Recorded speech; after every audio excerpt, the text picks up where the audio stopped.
Las Vegas, 1970. The Sands Hotel on a Saturday night.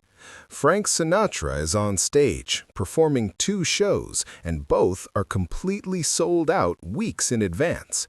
Everyone wants to see him in Vegas. The crowd is filled with famous faces, wealthy gamblers, powerful figures, and influential guests. This is the hottest place in town. Behind the scenes, everything is tightly controlled. Security is heavy, with constant checks and strict access rules. The VIP section is closed off to almost everyone. Only Sinatra's closest circle is allowed inside. Members of the Rat Pack are there, including Dean Martin and Sammy Davis Jr., along with trusted staff and security. This is Frank Sinatra's domain. At 54 years old, Sinatra is at the height of his Las Vegas success. He even owns a share of the Sands. He sets the rules. He's more than a singer. He's a symbol of the city itself. But with that level of fame comes serious trouble. Sinatra has recently received alarming threats tied to powerful criminal networks that quietly influence much of Las Vegas at the time. Sometimes those connections offer protection, other times they increase the danger. Running security is a man known as Big Anthony. The name fits. He stands 6 feet 6 inches, and his presence alone commands attention. He weighs about 350 pounds and is built like a wall. A former boxer from Philadelphia, he competed in the heavyweight division during the 1950s.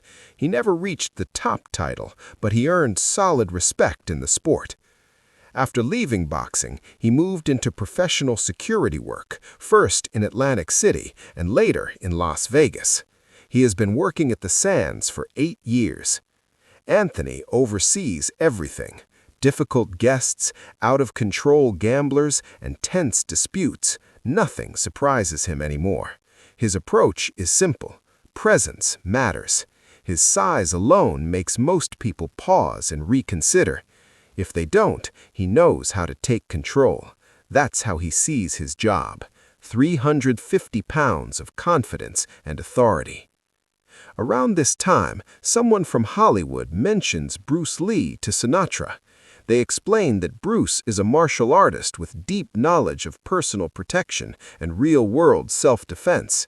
He could be useful for added security. Sinatra is interested. He recognizes the name and remembers seeing articles about him. After watching some footage, he's impressed by the speed and precision, but he wants to judge for himself. Sinatra asks for Bruce Lee to be brought backstage on Saturday night. Bruce arrives at 10 p.m. between the 2 shows. Security checks him carefully and escorts him through the hallways to the private area.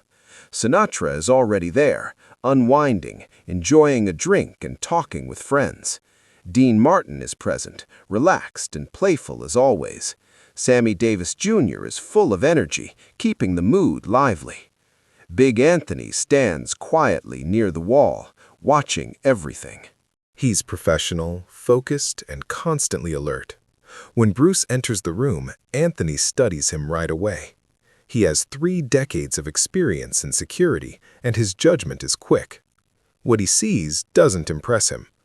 Bruce is smaller, about 5'7", weighing roughly 135 pounds. He's dressed simply and doesn't look physically intimidating. Sinatra stands up.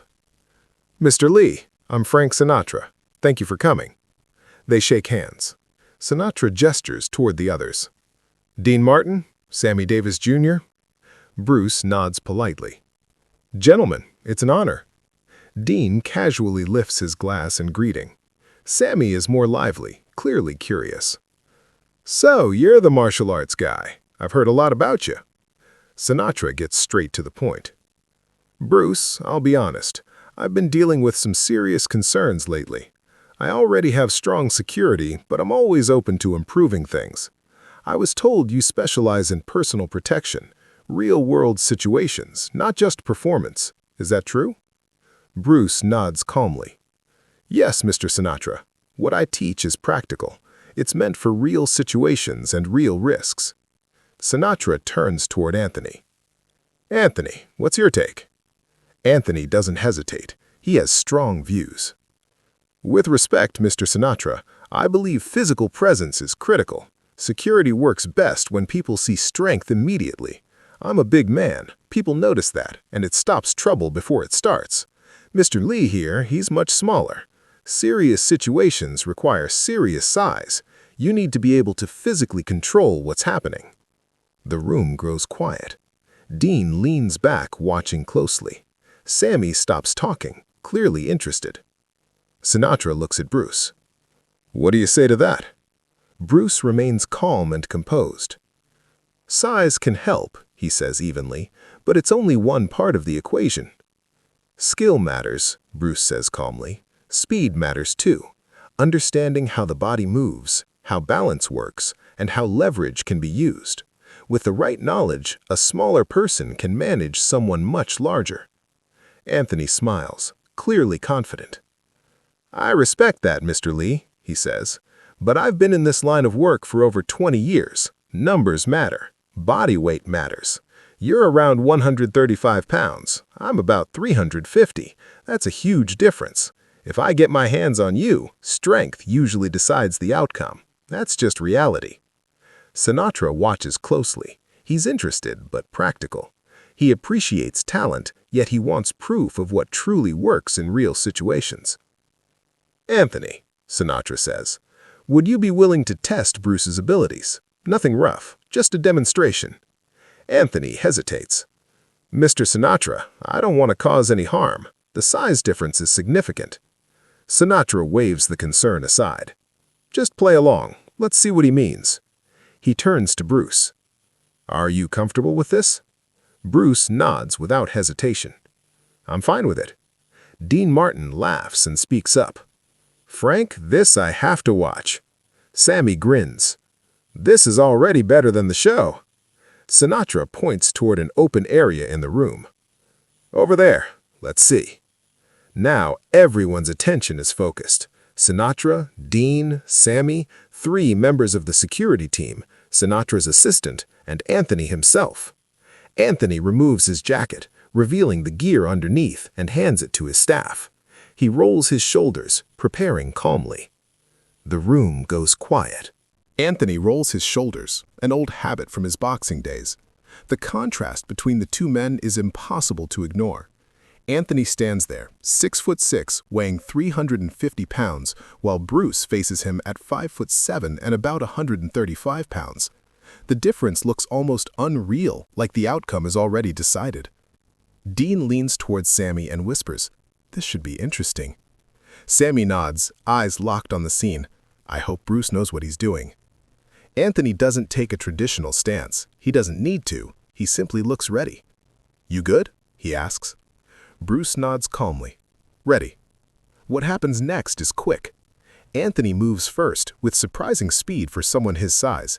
He isn't trying to put on a show. He's making a point. He moves straight in, reaching out to take control using his size and strength. The plan is simple. Close the distance and overpower. Bruce doesn't retreat. He doesn't hesitate. Instead, he moves with precise timing, shifting just enough to avoid being caught. For a brief moment, Anthony's reach finds nothing. Suddenly, Bruce is no longer in front of him. Before Anthony can adjust, the moment is already gone. Bruce makes a fast, controlled move aimed at disrupting balance and breathing rather than causing harm. It's clean, measured, and intentional. The effect is immediate.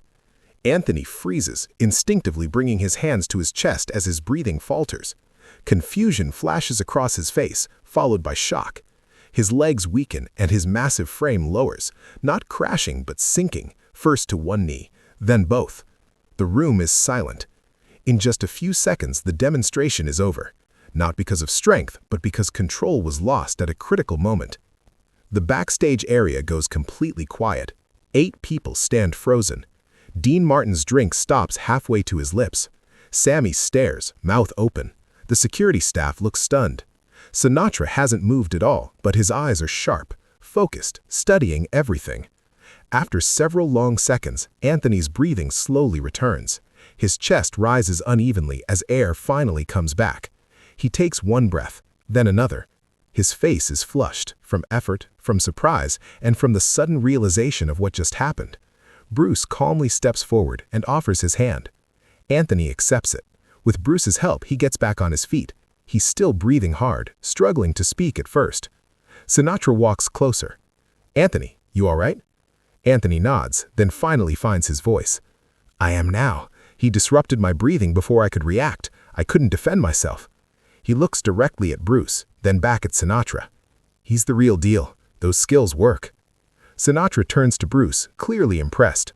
"That was impressive. Very impressive." He looks to his assistant. "Set it up. I want Bruce advising our security team and helping with training." Bruce gives a small, respectful bow. "Thank you, Mr. Sinatra." Sinatra shakes his hand firmly. "Welcome aboard." Dean finally takes a sip of his drink. "Frank, that was better than the Late Show." Sammy lets out a nervous laugh. "Man, I didn't see that coming." Then Sinatra looks around the room. His voice is calm, but everyone listens. "What happened here stays here. No stories, no outsiders. This never leaves this room." No one argues. No one needs to. Everyone understands. "Friends. No one," Sinatra continues. "Anthony's reputation remains solid. He's protected me for 8 years and does his job well.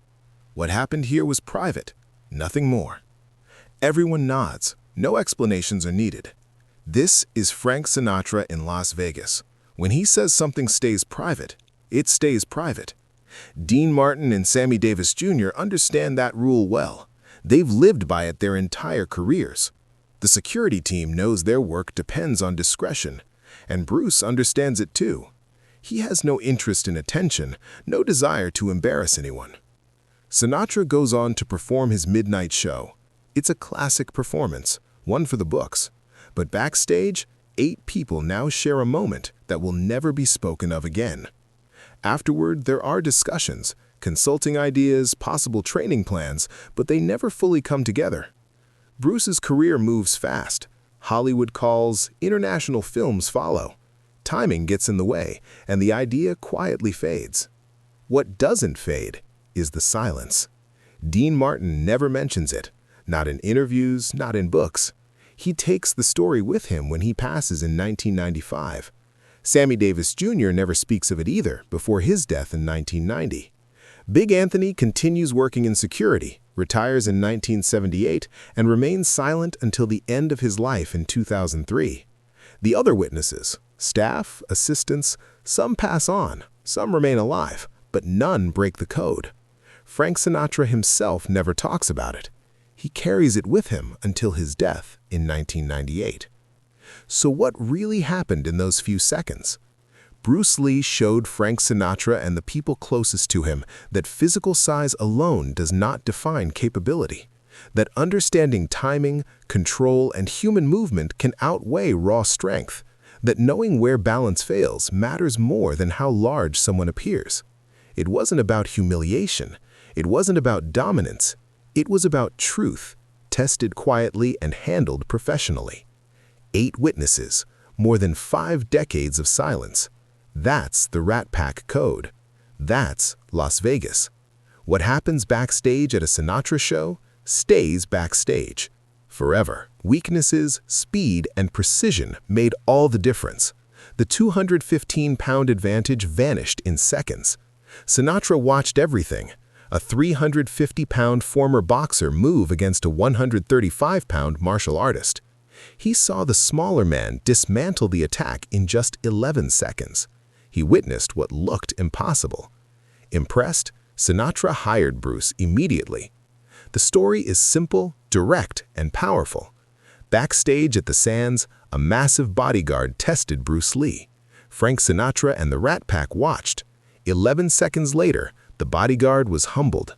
Sinatra brought Bruce on board. 8 witnesses saw it, and all kept the secret for over 50 years. Why the silence? Because Sinatra demanded it. Because Anthony's reputation mattered. Because that was how Sinatra's world operated. Respect, discretion, loyalty. That was the code that kept Vegas running and protected everyone in Sinatra's orbit.